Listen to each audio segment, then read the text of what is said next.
गुरु जी नमस्कार। प्यार भरा प्रणाम गुरु महाराज को। गुरु महाराज के चरणों में कोटि कोटि नमन। और सभी संगत को जो भी मेरे को सुन रही है, सभी सेवादारों को मेरा प्यार भरा जय गुरु जी। मैं आज मालिक का बहुत बहुत शुक्राना करता हूँ कि मालिक ने मेरे को ये मौका बख्शा कि मैं अपना सत्संग आप लोगों के साथ शेयर कर सकूं।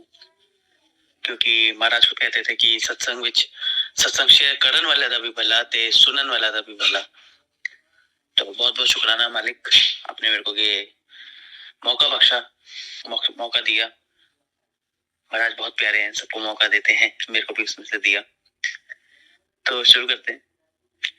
मैं भी नहीं जानता था गुरु जी को, मैं भी बहुत भटका हुआ इंसान या बच्चा था, नहीं पता था क्योंकि घर में कोई गुरु का कंसेप्ट ही नहीं था। हमारे कोई गुरु नहीं थे, घर में पता ही नहीं था गुरु क्या होते हैं। पर मेरी दादी को किसी ने बताया कि गुरु जी हैं कोई, इनका मंदिर है, बड़े मंदिर है दिल्ली में, सत्संग होते हैं, जाया करो। वहां से शुरुआत हुई थी गुरु जी से मिलने की। पहली बार जब बड़े मंदिर गया, दादी लेके गई कि चलो गुरु जी हैं कोई। मैं कहा गुरु जी, फर्स्ट टाइम मैंने ये वर्ड सुना गुरु जी। मन में सबसे पहला थॉट आया कि हो सकते हैं कोई बाबा बाबा हो। अब छोटे से बच्चे को क्या पता, मैं होऊंगा 3-4 साल का, नहीं पता था। पहली बार बड़े मंदिर गया, नहीं पता चला, मेरे को लगा कोई शिव जी का मंदिर है, माथा टेक के घर आ गया। बट सेकेंड टाइम गुरु जी ने दोबारा बड़े मंदिर बुलाया। सेकेंड टाइम जब बड़े मंदिर गया, एंट्री हुई, वो चेकिंग वाली मशीन में, टू वाली मशीन हुई, उससे चेकिंग हुई। उसको पास किया। सबसे पहला सवाल तो नहीं कहूंगा, पर मन में ना एक तरह से डाउट आया कि ये मैं कहाँ आ गया हूँ। क्या तो मैं पहले आ चुका हूँ? क्या मैं खेलता था? क्या मैं ऐसे भागता था, ये करता था? हालांकि मेरी उम्र उस समय बहुत कम थी, 5 या 7 साल का था, बट स्टिल ये मेरे दिमाग में विचार चल रहे थे कि ये क्या, ये तो वही जगह है, मैं पहले आ चुका हूँ। नहीं पता था ना, पहली बार गुरु जी से मिल रहा था। आगे बढ़े, महाराज का नाम तो नहीं लिया, भगवान का नाम लेते हुए राम राम राम करते करते आगे बढ़े। महाराज की समाधि आई। महाराज की समाधि पे माथा टेका तो सबसे पहला एक क्वेश्चन फिर आ गया मन में। हम ह्यूमन, हमारे मन में सवाल आते रहते हैं, क्योंकि इंसान तो कम ही है सवाल करन दा। तो मैंने कहा समाधि में गुरु जी क्या करते हैं? गुरु जी तो अंदर बैठे होंगे ना, तो समाधि यहाँ क्या करती है? सबसे पहले क्वेश्चन गुरु जी रिगार्डिंग ही आया, बट इग्नोर करके आगे बढ़ा। मंदिर, हम मेन हॉल पहुंचे। मेन हॉल में मैं पीछे पीछे होके बैठ गया था, क्योंकि डर लग रहा था। फर्स्ट टाइम आया था, डर लग रहा था थोड़ा सा कि कौन होगा सामने, कौन गुरुजी हैं, क्या है, बहुत डर लग रहा था। आई एम वेरी अफ्रेड कि क्या होगा आगे। मुझे लगा कोई हवन होगा, पाठ पूजा होगी, पता नहीं क्या क्या, इधर उधर के ख्यालों में मैं बैठा हुआ था।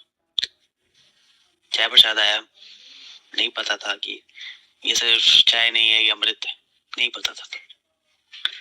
तब प्रसाद का कंसेप्ट ही नहीं पता था कि प्रसाद क्या होता है। मैंने नहीं पिया चाय प्रसाद, मैं लेके रख लिया, बट नहीं पिया। तभी बैठा हुआ था अपने विचारों में, एक सेवादार भाग के मेरी तरफ से आते हैं, कहते अंकल। मैं कहा जी। कहते हैं आप ना आगे आके बैठ जाओ गुरु जी के आसन के पास। ये एक्चुअली संगत जी तो की बात है, जब कोविड नहीं था, संगत कम थी, वी कैन गो नियर गुरु जी आसन। तो मैं आसन के पास बैठ गया डरते डरते। पहले तो मैं मना कर रहा था कि नहीं नहीं अंकल, मैं नया हूँ, मेरे को नहीं पता क्या करना है, कैसे करना है। कहते नहीं, आप बैठो, आपको गुरुजी ने बोला है। ऐसा उन्होंने बोला मेरे को। मैं कहा गुरुजी ने बोला ना हो। अब और डरने लगा, अब बहुत ज्यादा डर लग रहा था। दिमाग में अलग अलग विचार आ रहे थे, धड़कनें तेज हो रही थी कि कौन गुरुजी हैं ये, और इन्होंने मेरे को ही आगे क्यों बुलाया, इतने सारे लोग हैं यहाँ तो। पर मैं डरते डरते बैठ गया। मैं महाराज के गद्दी के थोड़ा सा पास ही बैठा था। अब जो वहां हुआ ना समझी, वहां से मेरी लाइफ में गुरुजी ने ग्रैंड एंट्री ली, जिसे कहते हैं ना। एंट्री तो महाराज पहले ही ले चुके थे जब मेरा जन्म हुआ था।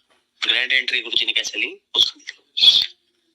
उस कमरे से महाराज की मैनिफेस्टेशन जैसे कहते हैं, या एक्चुअली मेरा जन्म गुरु महाराज के जाने के बाद, यानी 2007 में महाराज ने महासमाधि ली। मेरा जन्म 2008 के बाद है। तो मेरे को नहीं पता था ये क्या चल रहा है। तो मैं बैठा, संगत चल रही थी। संगत के बीच में ही एक कमरे से, महाराज का जहाँ कमरा है उस कमरे से एक हैंडसम सा आदमी व्हाइट चोले में आता है और आके अपनी गद्दी पे बैठ जाता है। मेरे को नहीं पता था ये ये क्या हो रहा है? गुरु जी अपनी गद्दी पे बैठे, कहते की नाम है तेरा? मैं कहा गुरु जी मेरा नाम काव्य।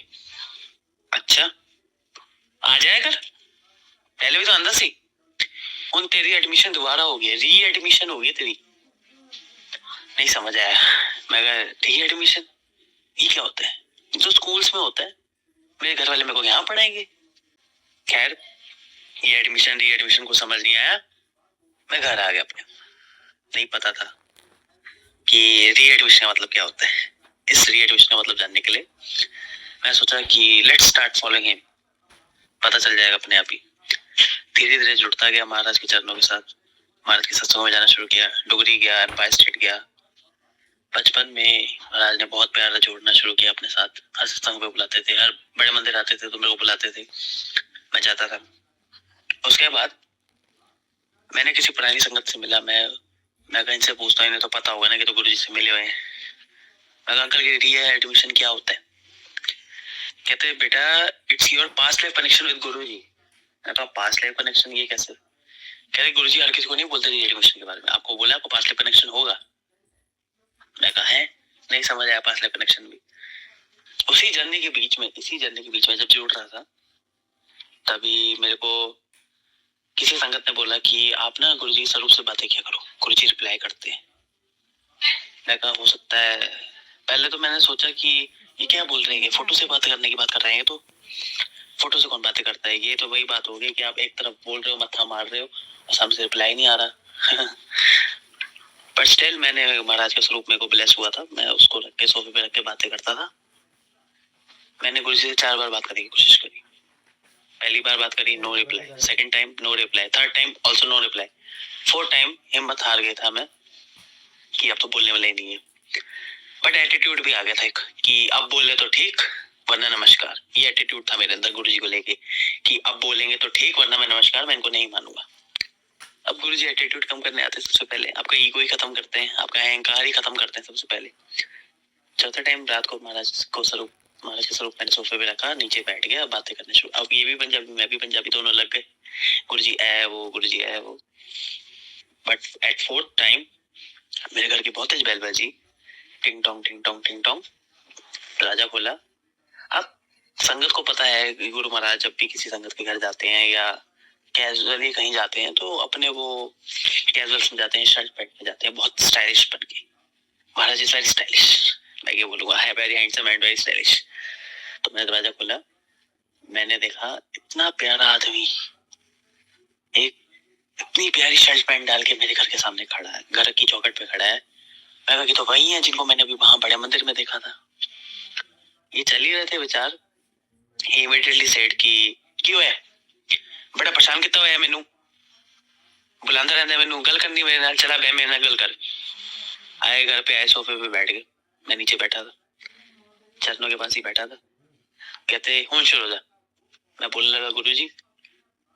कहते हैं नहीं, मेरी लत्ता घुट। ही सेड कि प्रेस माय फीट्स। मैं डर गया, मैं अंदर सोने चला गया डरते डरते। एंड गुरु जी हंसते हुए बोले कि बड़ा कमल आएगा, पहले बुलांदा है ते हुन गल नहीं करता। तब गुरु जी अपना चले गए, मैं भी अपना आ गया। 5वें दिन मैं उठा, मैं कहा ये क्या हो गया यार, ये तो कुछ जादू टोना हो गया मेरे पे कि जिसको मैंने देखा था और वो घर भी आ गया। मैं कहा आज भी बुलाऊंगा, आज भी ऐसा बोलूंगा कि गुरु जी आओ, अगर आए तो ठीक और ना मैं इनको छूंगा, आई विल टच हिम। पता चल जाएगा सपना है या झूठ है जो भी है। क्योंकि संगत जी अगर देखो, अगर वो सपना होता तो शायद मैं उन्हें छू ना पाता, अगर छूता तो सपना टूट जाता। तो कुछ आए, घर पे आए, इस बार अलग शर्ट पैंट में आए थे। मैं कहा वाह क्या बात है, नए कपड़े पहन के आए, मतलब सपना नहीं है। घर पे आए, बैठे, इस बार कुछ नहीं बोले, डांटे नहीं, बैठ गए शांति से। मैं भी चरणों में बैठ गया। मैं जैसे ही बोलने लगा गुरु जी, मैं सोचा इनको बातों में उलझा के इनको टच करूंगा। बातों में उलझाया, गुरु जी गुरु जी गुरु जी, हाथ पकड़ लिया। हाथ पकड़ने ही लगा, गुरु जी ने झप्पी डाल ली, मेरा हाथ साइड रख के झप्पी डाली। कहते हुन छड्ड दे दुनिया दे ख्याल, हुन तेरे कल्याण मैं करांगा, हुन इत्थे कोई इवेंट बटन करन दी लोड़ नहीं, हुन तेरी एडमिशन सच्ची च हो गई है, हुन तेरा एडमिशन फॉर्म भरिया गया। वो दिन और आज का दिन है। महाराज ने कभी साथ नहीं छोड़ा संगत जी। 17 साल हो गए, 17-18 साल का हूं मैं, महाराज ने कभी नहीं छोड़ा। जैसे एक बाप अपने बेटे को बड़ा करता है, महाराज ने मेरे को बिल्कुल वैसे बड़ा किया है। वो सब सिखाया है जो एक बाप अपने बेटे को सिखाता है। उसको बड़ा करता है, उसको संस्कार देता है, उसको प्यार करता है। ऐसे ही महाराज ने मेरे को बहुत बड़ा करा है।